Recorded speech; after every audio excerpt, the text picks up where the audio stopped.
What would you do if the man who paid your passage across 1,000 miles of prairie took one look at your face and called you worn-out goods in front of the whole town? I was 31 years old, a widow with $11 sewn into my hem and no place left to go back to. And that is exactly what happened to me on the dustiest afternoon I have ever lived through. They told me the hermit at the edge of the valley was a broken drunk, a man not worth the spit it took to mock him. They were wrong about him the same way they were wrong about me. And the truth I uncovered in that cracked and burning valley would tear every false deed in Hawks Hollow to pieces.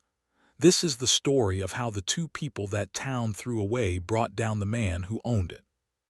My name was Cora Hale then, and I came into the Wyoming Territory on a freight stage in the late summer of 1889, when the whole country had gone the color of old bone. There had been no rain in Hawks Hollow for 2 seasons. The grass had cured to brittle straw.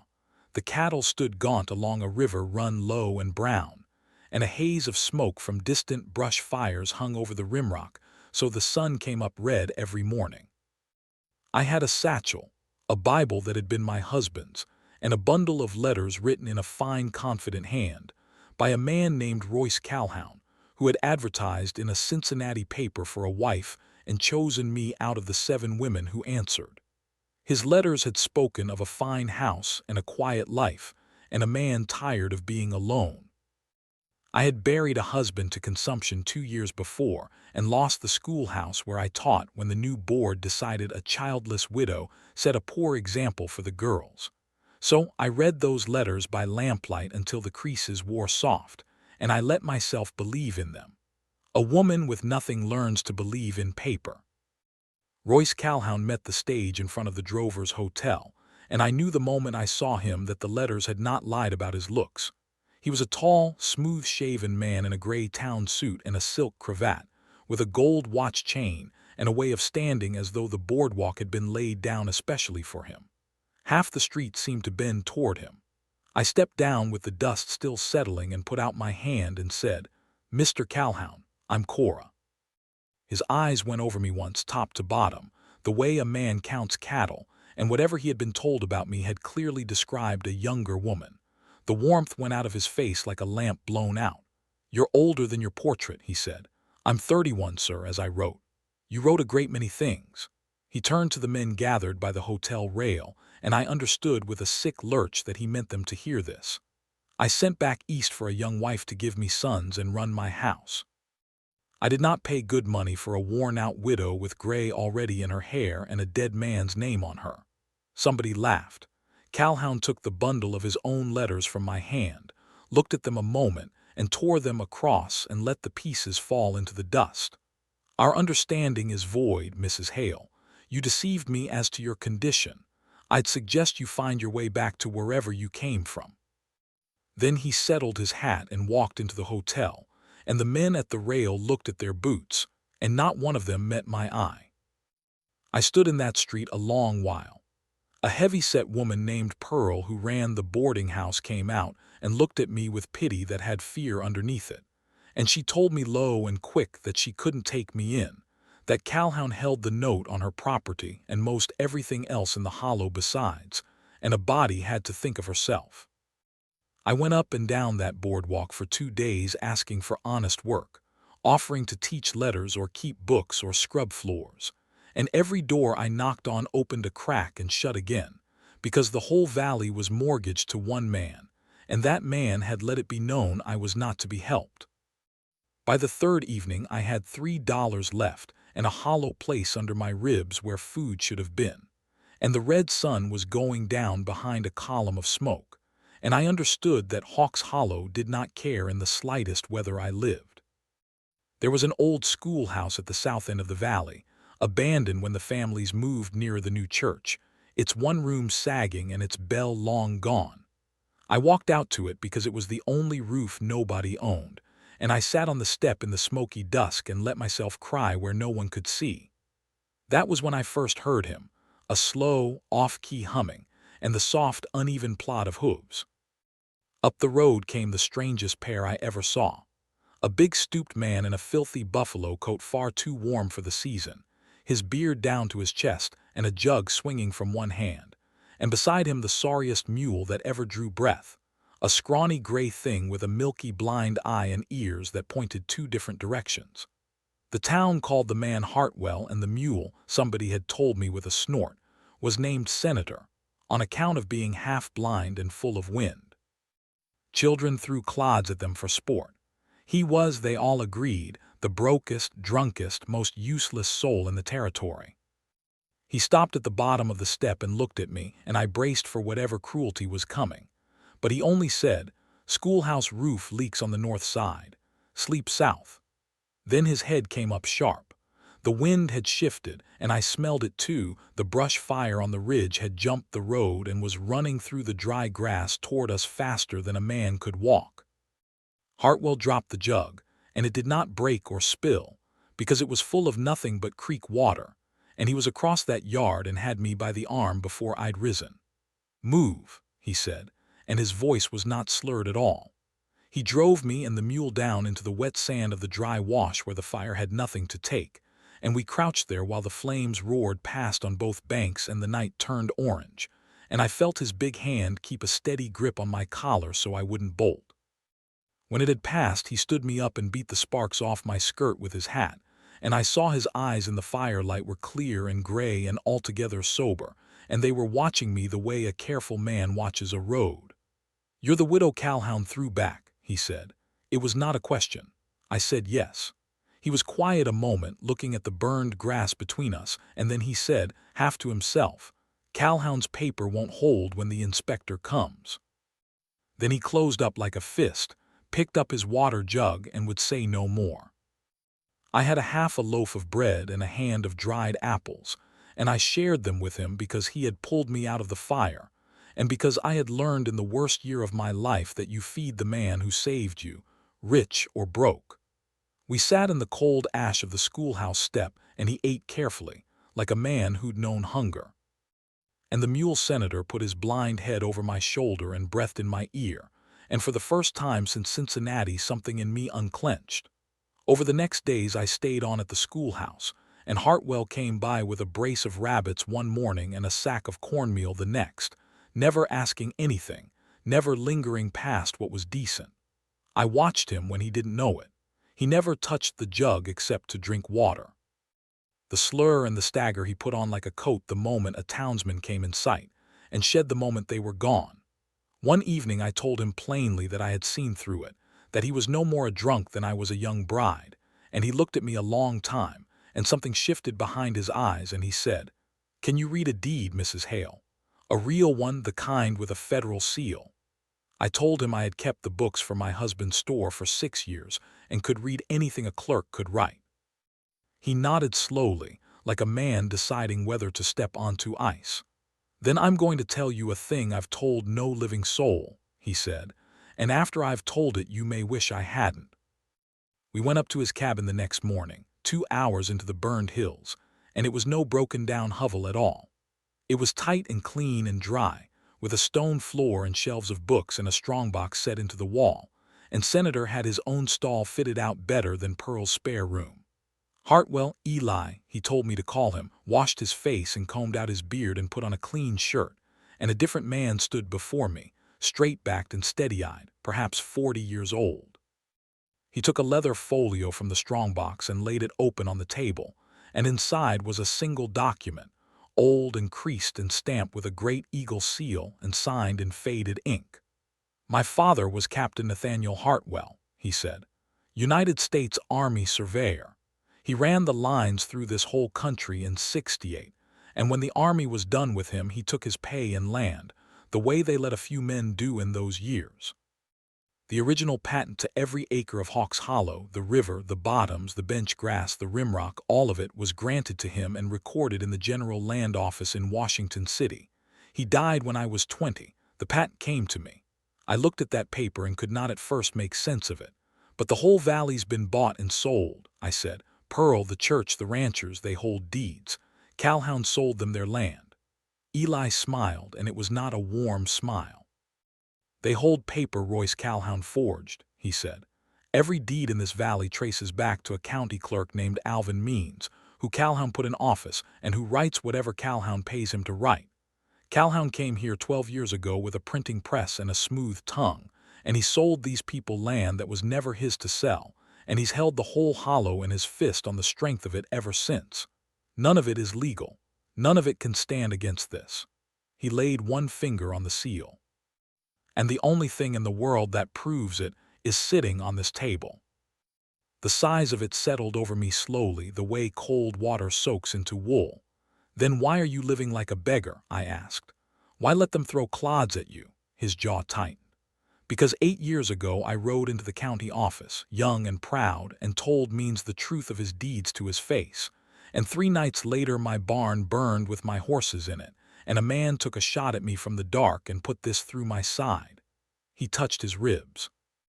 I learned that a sane man holding a fortune is a target, but a broke old drunk holding a jug of creek water is a joke nobody bothers to murder. So I became the joke. I let Calhoun think he'd run me to ruin. I let him forget I existed. And for 8 years I have been quietly gathering every forged deed I could lay hands on, every receipt, every letter in Means's own writing, building the case that will undo him in a federal court. Not a county one he owns, a federal one. He looked at me steadily. The hunted man, Mrs. Hale, has been the hunter the whole while. And now the trap is nearly shut because the General Land Office in Cheyenne is sending an inspector named Harlan Reed into this territory to verify titles, and he'll be in this valley in 9 days. If I can put my patent and Means's forgeries in front of an honest federal man, Calhoun is finished. But I can't be seen near the records without dying for it. And I cannot read a clerk's ledger fast enough in the dark to copy what I need. He turned the folio toward me. But a quiet widow taking honest work as a copyist, a woman nobody in this town thinks worth watching, she could walk straight into that office and read it all. He had called me what the whole valley called me, nobody worth watching, but in his mouth it was not an insult. It was the shape of a key. I looked down at that great eagle seal, and I thought of Royce Calhoun tearing his letters in the dust, and I felt something I had not felt in 2 years, which was the cold, clean anger of a person who has decided to stop being thrown away. Mr. Means needs a copyist, I said slowly. Pearl mentioned it. His eyes are going, and the inspections put him behind. Never hire me on Calhoun's say-so. Eli almost laughed. He would if you came cheap and meek and grateful, and let him think hearing Calhoun's cast-off was a fine little cruelty he could lord over you. He reached across the table, and his big scarred hand closed over mine, careful, the way he'd gripped my collar in the wash. It's dangerous, Cora. The last person who knew this truth was me, and they burned my barn and shot me for it. I've no right to ask you. I turned my hand over and held his.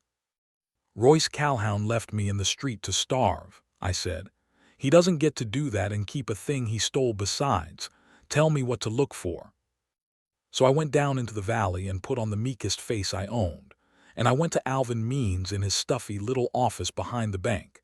And I asked him for work. And it happened exactly as Eli had said it would. Means was a soft, damp man with ink on his cuffs and a mean little pleasure in him.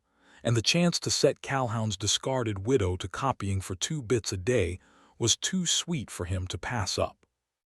He told me I should be grateful, and I told him I was, and I kept my eyes down and my hand neat. And for 6 days I sat at a side desk copying clean records for the inspection, while the forged ones sat in the very cabinets at my elbow. At night I climbed to the cabin and told Eli what I'd found, and he taught me what mattered, which seals were wrong, which dates fell impossibly before the county even existed, which signatures Means had clumsily traced. By candlelight I copied them out in my own careful hand onto thin paper Eli gave me, and the mule senator stood watch at the cabin door with his blind eye toward the moon. And I will tell you that I had never in my life felt so frightened or so alive. 3 days before the inspector was due, I had copied out 11 forged deeds and the ledger page where Means recorded what Calhoun had paid him, and Eli held those papers in his hands and said quietly that it was enough, that it was more than enough, and he looked at me across the candle in a way that made the breath go out of me. But Alvin Means was not as blind as he pretended. On the seventh morning, I came in to find him standing over my side desk holding one of Eli's thin sheets of copy paper that had slipped from my satchel and lodged in a drawer. He held it up, and his soft face had gone gray. "This is the proof deed," he whispered. "Why would you copy the proof deed? It's not on the inspection list." I said something about being thorough, and he looked at me, and I saw the exact moment the fear took him, because if I knew, then Calhoun would want to know how much I knew, and if Means didn't tell him first, Means would burn with the rest. He went out the back without another word, and I gathered my things and walked, not ran, out the front, and the moment I was past the bank I picked up my skirts and flew. By the time I reached the schoolhouse to fetch my Bible and what little I owned, I could already hear horses, and I smelled the kerosene before I saw the men. 3 of Calhoun's riders put a torch to that dry schoolhouse, and it went up like a struck match, and one of them fired a shot over my head that meant the next one wouldn't miss, and I ran for the burned hills with the heat at my back, and Royce Calhoun's voice carrying after me on the wind, calling me an ungrateful, thieving widow, telling his men there was $50 in it for whoever brought the woman and the drunk to him. Eli was already coming down the trail when I met him, because he'd seen the smoke. He didn't waste breath. He put me up behind Senator's pack and slung the leather folio and all my copies into the mule's panniers, and he said the only road they wouldn't think to watch was the old survey draw his father had cut through the rimrock 30 years before, narrow and steep and grown over, that came out 2 days' hard ride from the railhead at Cheyenne. The fire that Calhoun's men had set to flush us was running loose through the dry valley now, beyond anyone stopping, and the smoke gave us cover even as the heat closed off the easy ways. We climbed all that day with the riders crisscrossing below us. An old half-blind senator picked his way along ledges I'd have sworn no animal could hold, sure-footed as a goat, carrying every scrap of proof we had on his bony back. And I understood at last why a careful man kept a mule the whole town laughed at. At dusk we sheltered in a notch of cold rock with the burning valley spread out red below us, and Eli cleaned the soot from my face with his thumb, and neither of us said anything, and then I kissed him. I, the worn-out widow, kissed the broke madman of Hawk's Hollow, and for one moment the fear fell away entirely. A rifle cracked from the rocks above, and the moment shattered. They had found the draw after all, or guessed it. The bullet sang off the stone a hand's width from Eli's head, and he threw me down behind Senator and drew an old army revolver from his coat, and fired up into the dark twice, deliberate and unhurried, the way a man fires who learned it from a soldier. There was a cry above us and a clatter of a dropped gun, and then more shots, and one of them took Senator across the haunch, and the poor old mule screamed and lunged, and I caught his lead and dragged him into the cover of the notch while Eli held them off. "The panniers," Eli shouted over the noise. "Is the folio still on him?"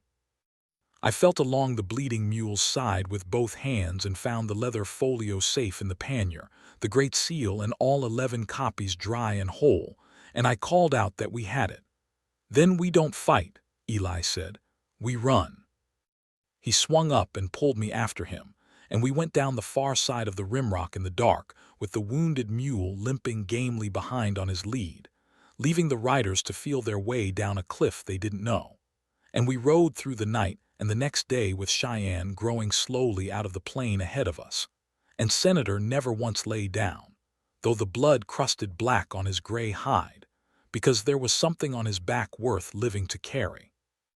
We came into Cheyenne grimed and gaunt, and Eli would not go to a doctor or a hotel. He went straight to the office of the General Land Office and asked for Inspector Harlan Reed, and a tired man with iron spectacles came out and listened to him, first with patience, and then with a stillness that told me he had begun to believe. Reed read the patent under his lamp for a long while, and ran his finger over the eagle seal, and went to a cabinet and pulled the federal copy that matched it, and then he read my 11 careful copies of the forgeries, and his face when he finished was the face of an honest man who has just seen the size of a crime. "Mr. Hartwell," he said, "your father's patent is recorded here exactly as you say." And if these deeds are genuine copies, then a man named Royce Calhoun has been selling a federal grant he never owned for 12 years. He looked at me over his spectacles. And you copied these out of the county office yourself, madam, I said I had. Then you'd best both come with me to the county seat, he said, because Mr. Calhoun has filed notice to consolidate the Hawks Hollow titles into his own name before this inspection can touch them, and the filing is to be made public the day after tomorrow.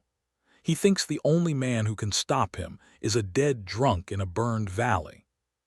The day Royce Calhoun came to consolidate his stolen empire, he came in his gray town suit with 2 lawyers, and the soft, damp clerk Alvin Means at his heel, and he laid his forged deeds on the long counter of the Territorial Land Office and announced to the gathered ranchers and merchants of Hawks Hollow, men he dragged all that way to witness his triumph, that he was now sole and lawful owner of the entire valley, and that their leases would be renewed at his pleasure.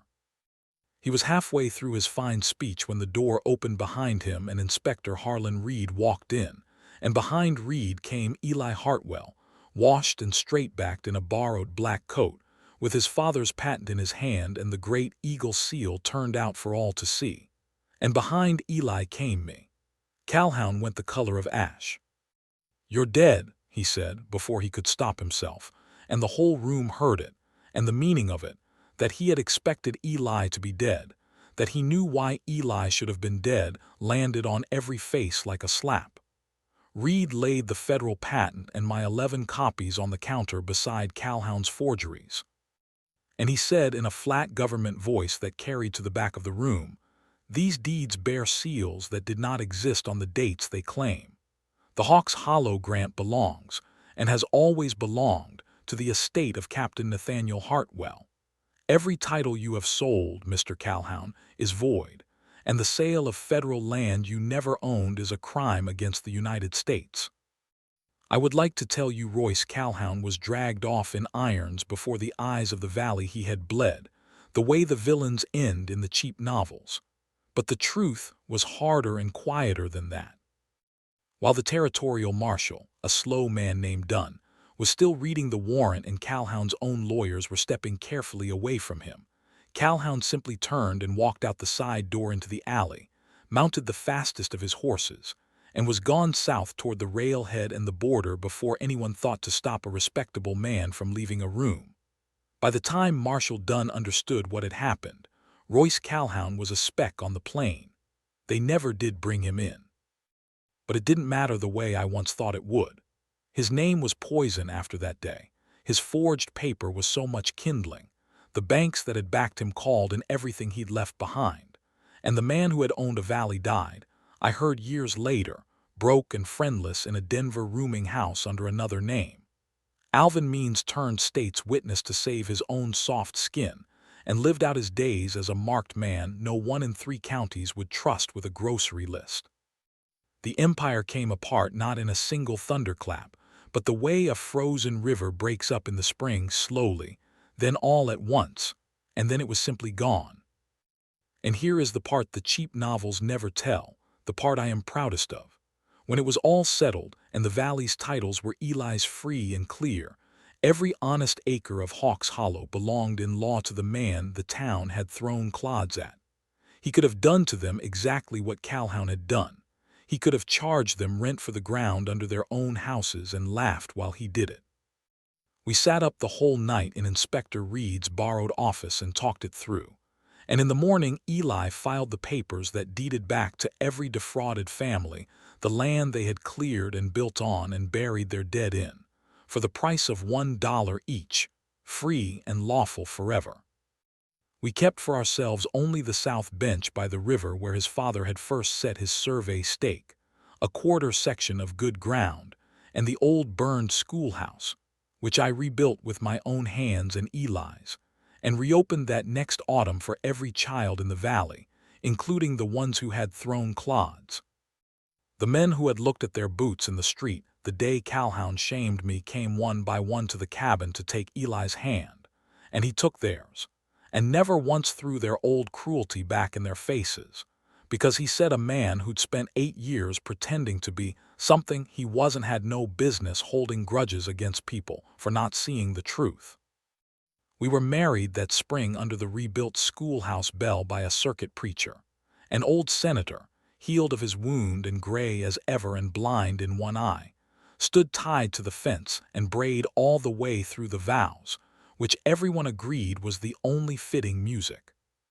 So that is the truth of what happened in Hawks Hollow, and you may take from it what I took all these years on.